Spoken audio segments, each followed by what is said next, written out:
People will come to me and they say, Bill, I'm having the hardest time hearing the voice of God. And, I feel his peace, but I'm just not hearing his voice. You know that peace you feel? That's his voice. That's his voice. It's just you're hearing from a different place.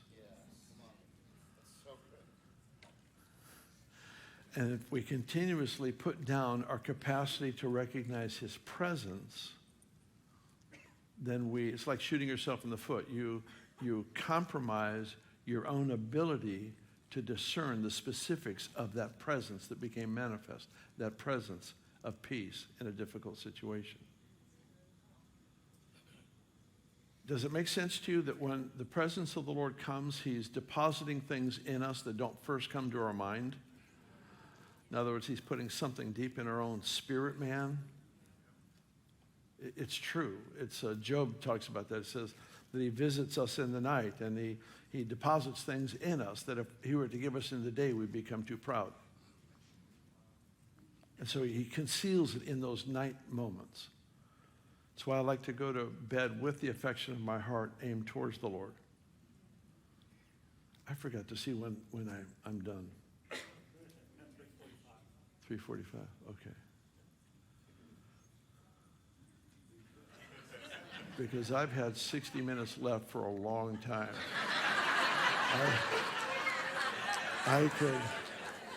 I'm just saying, this is not my fault if I go over. I just want you to know.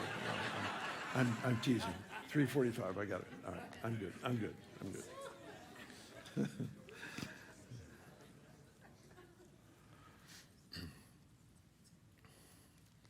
So when the Lord touches you, let's just say tonight in worship, we're going to have an amazing team of people that will be leading us into the presence of the Lord. And he will come again, and he will encounter us. To walk out of here saying, I got nothing, because you can't recite a 4-point sermon, 3-point sermon, is to miss the whole point, is because when he comes, he's revealing to your inner man his nature. And he's training us how to recognize his presence. Remember, he is the Word. Presence is voice.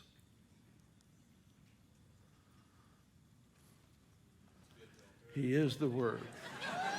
Presence is voice.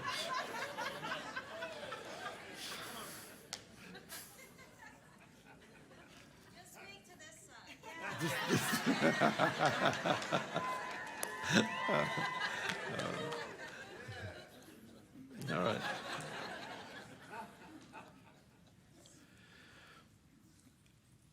The renewed mind, the mind of Christ that has been given to us, by the way, it says we have received the mind of Christ, not I have received. It says we.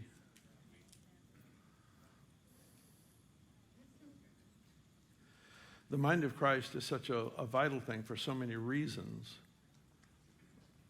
I'm sure I see but a small portion, but what I see is convicting. In Romans 12, he talks about the renewed mind. Don't be conformed to this world. Verse 2, be transformed, be metamorphosized by the renewing of your mind, that you may prove the will of God, that which is good, acceptable, and perfect. Hey guys, we'll be right back to the message. I just wanted to let you know that Voice of the Apostles, one of our flagship conferences, is happening soon. We have amazing speakers, including Bill Johnson, Heidi Baker, Dr. Randy Clark, and many others. We'd love to see you there in person, but if you can't make it, you can also attend online. Click the link to learn more. Now back to the message. That you may prove the will of God. What does a renewed mind do? It proves the will of God. What is the will of God? Best definition I know of is found in the prayer Jesus taught his disciples to pray. Your will be done on earth as it is in heaven. The renewed mind does what? It proves the will of God. What's the will of God? On earth as it is in heaven. The renewed mind creates the context for that faith to flow so that he becomes manifest, displaying who he is and what he has in his heart to do.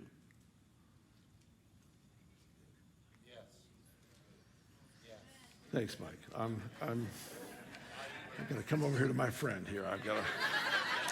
I'm needing help here, Mike. I'm needing help.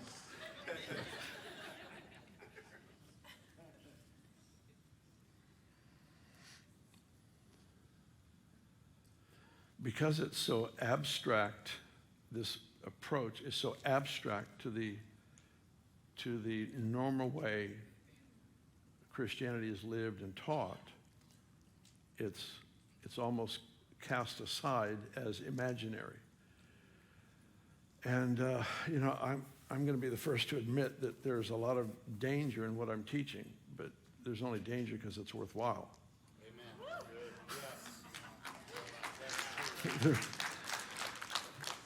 It's true. I mean, counterfeiters don't counterfeit pennies.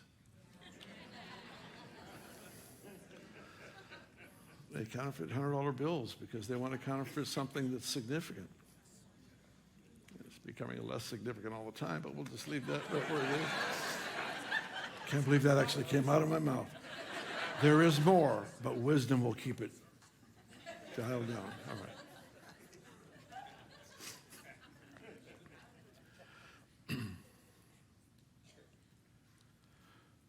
Don't be conformed to this world. Be transformed. Be metamorphosized by the renewing of your mind. A transformed mind is what transforms a life.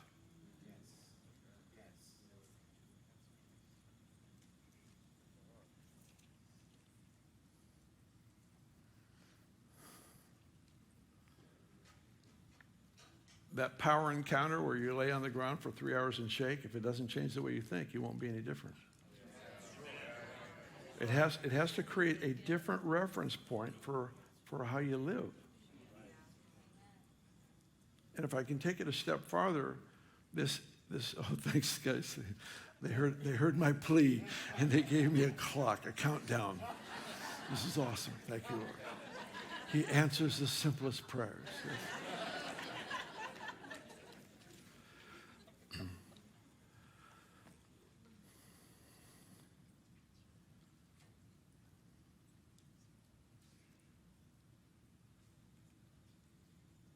He uses, there's something that I think is going to be tapped into increasingly in the next several years, next 10 years.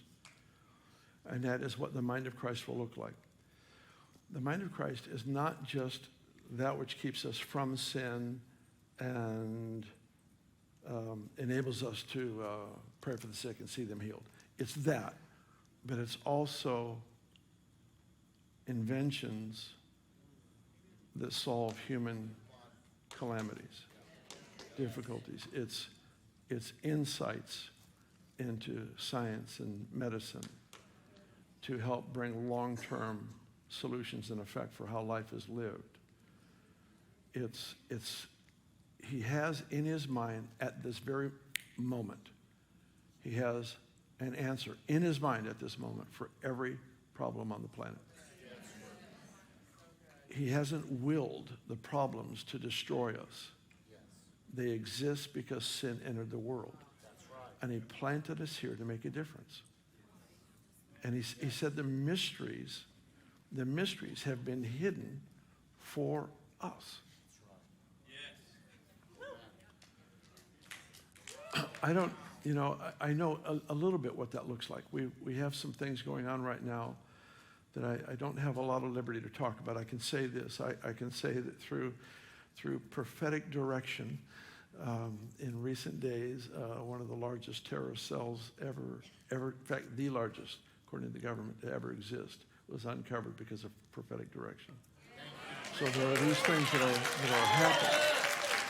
And there's a ton more. I mean, that's just literally the tip of the iceberg. But the mind of the Lord, to have a group of people that know nothing in the natural, to get the name of an island that they've never even heard of and don't even know exist, and prophetically give that in direction, it's just extraordinary. So the Lord, the mind of Christ is available for the people of God, but it's this renewing of the mind. It's seeing and thinking differently. And it's not the effort to be weird. It's not. Some people don't need any encouragement there. I'm trying. We usually pray more, Lord, but there's some I'm just saying less, Lord, less.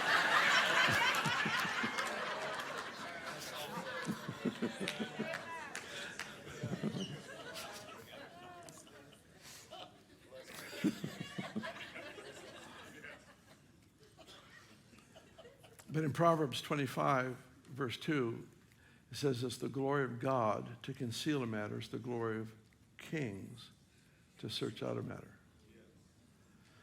It's the glory of God to conceal a matter. To me, this is the most amazing part of that verse, is that he doesn't hide things from us. He hides things for us.